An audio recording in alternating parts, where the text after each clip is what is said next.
Logo após a ressurreição de Jesus, a igreja reunida, os primeiros discípulos, se reuniram para dar um complemento ou fechamento do grupo dos apóstolos, no sentido de completar o espaço deixado pela deserção de Judas.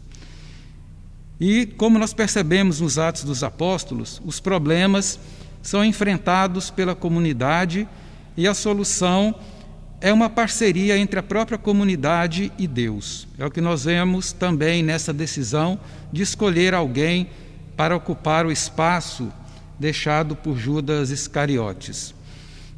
Nós vimos então o relato em que Matias foi escolhido para essa função de apóstolo. E é interessante como isso foi feito, né? Antes de mais nada, a primeira leitura do livro dos Atos mostra Pedro como o chefe dos apóstolos, como nós sabemos, o primeiro Papa, do qual o Papa Francisco é sucessor, né? Ele toma a palavra e propõe para a comunidade uma solução do problema. Então a comunidade apresenta 2 candidatos a partir dos critérios que Pedro deixa. Pedro, ao falar que era necessário repor aquela vaga, escolher alguém para compor o colégio apostólico, ele dá 3 critérios.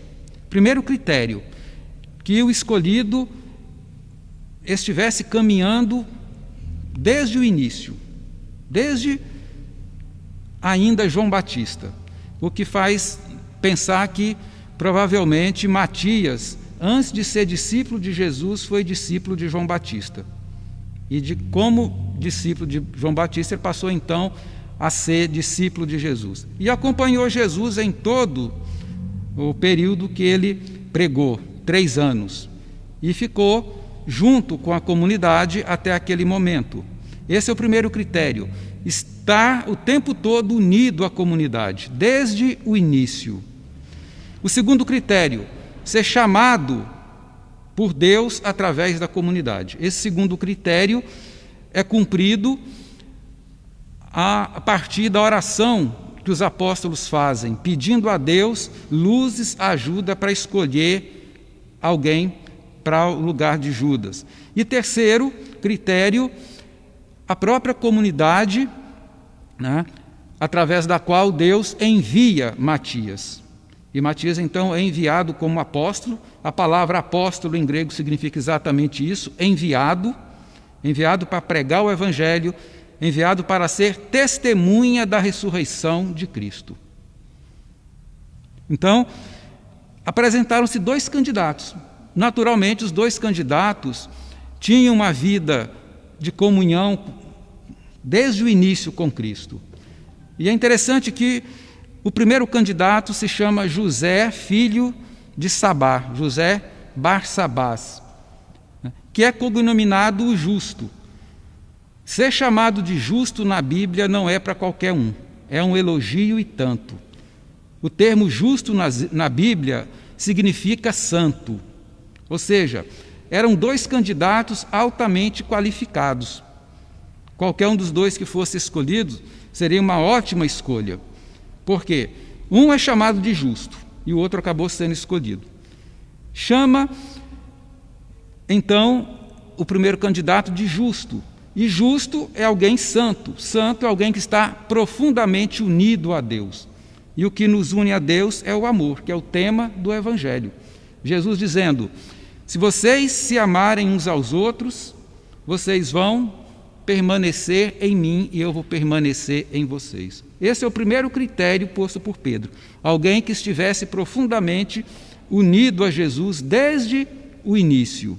E esses 2 candidatos estavam cumprindo esse critério, né? Então, o método de escolha para a gente pode parecer estranho. Escolheram através de um sorteio. No Antigo Testamento, essa era uma ferramenta muito comum para tomar decisões. Para nós, parece absurdo, não escolher alguém através de um sorteio. mas no Antigo Testamento era uma prática comum. E olhando a Bíblia, parece que essa escolha de Matias por sorteio foi a última vez em que se usou esse sistema de escolha.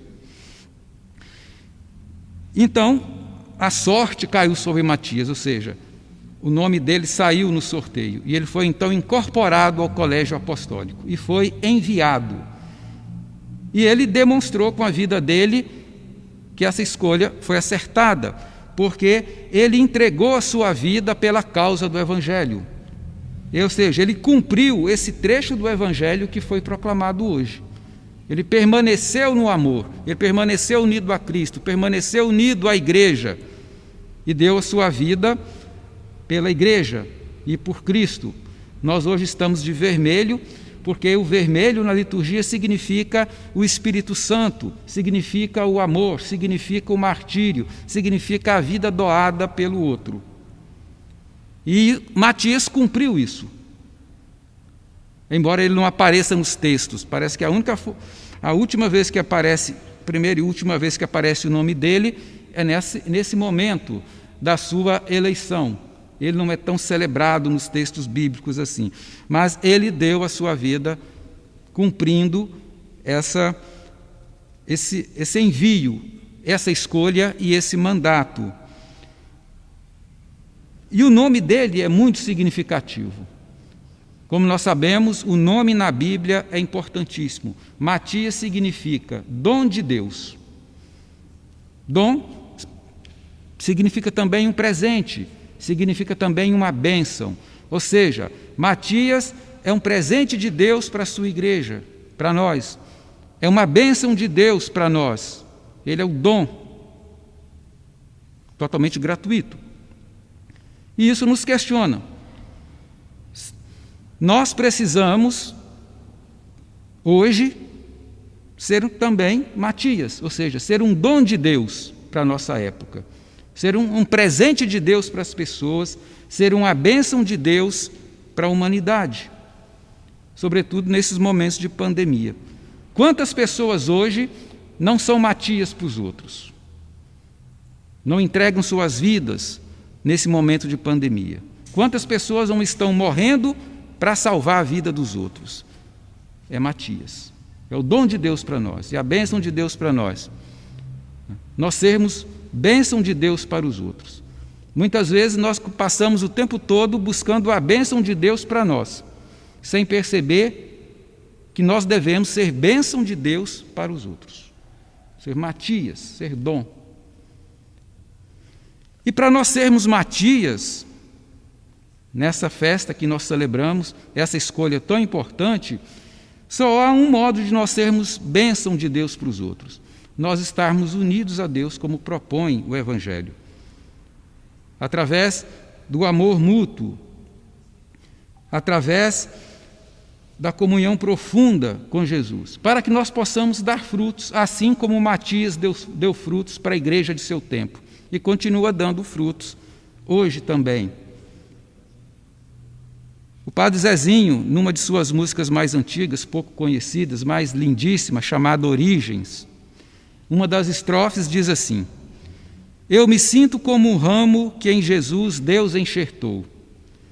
Se produzo flor ou fruto, foi Jesus quem os formou. Deu-me a seiva que era dele, deu-me a vida que há em mim.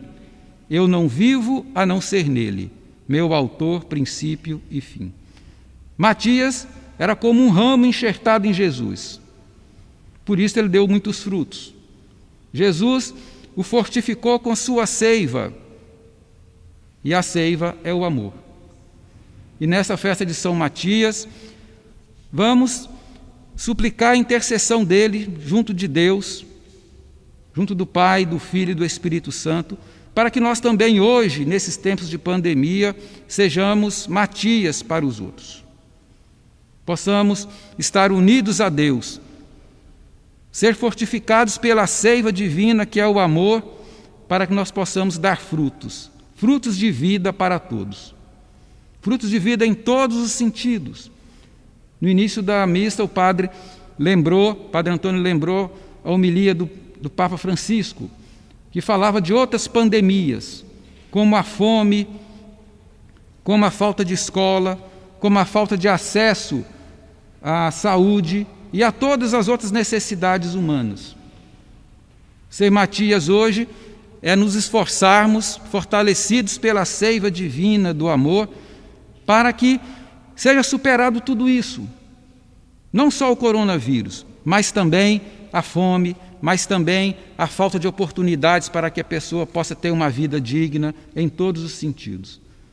Para que as pessoas possam ter acesso à educação, para que possam ter acesso ao tratamento médico, para que tenham acesso a tudo aquilo que é minimamente necessário à dignidade humana. Glória ao Pai, ao Filho e ao Espírito Santo. Como era no princípio, agora e sempre. Amém.